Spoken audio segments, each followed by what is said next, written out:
મારું નામ પંકજભાઈ, ward number 18, TP scheme number 30।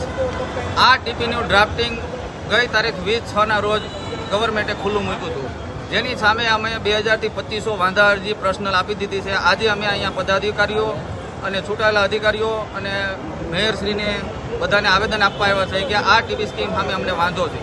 આ ટીપી સ્કીમની અંદર 27 જેવા આવાસ યોજના માટે અમારા કોમન પ્લોટ, અમારી સોસાયટીના કોમન પ્લોટ 27 જેવા કોમન પ્લોટ આ લોકોએ આવાસ માટે ફાળવી દીધા છે, જેની સામે અમને સુવિધા મળવી જોઈએ। પુસ્તકાલયની છે, આંગણવાડી છે, આરોગ્ય કેન્દ્ર છે, ફાયર બ્રિગેડ છે, સ્વિમિંગ પુલ છે, બાળકોને રમવા માટેનું પ્લેનું ગાર્ડન છે, વડીલો માટેનું ગાર્ડન છે। આવું કોઈ પણ વસ્તુનો હેતુ નથી કર્યો, ખાલી ને ખાલી તમામ સોસાયટીના કોમન પ્લોટ સરકારે પોતાના લઈ લીધા અને બધા કોમન પ્લોટની અંદર આવાસ બેસાડી દીધા છે। બીજું કે જે અમારી અત્યારે હયાતની શેરી છે, જેને અમે પ્લાન પાસ કરી કમ્પ્લીમેન્ટ લઈ અને અમારે 100% બાંધકામ થઈ ગયેલું છે, તો પણ આ લોકો એ રસ્તાને કપાતમાં મૂકી દીધા છે।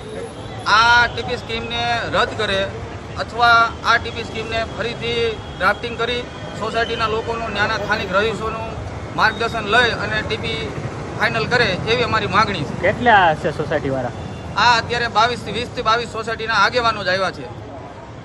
આના પછી જો અઠવાડિયા 15 દિવસની અંદર આ ટીપીમાં કોઈ સુધારા નહીં થાય તો પછી અમારે બીજું આંદોલન કરવું ન પડે એવી અમારે સરકારશ્રીને અને આના પદાધિકારીઓને નમ્ર વિનંતી।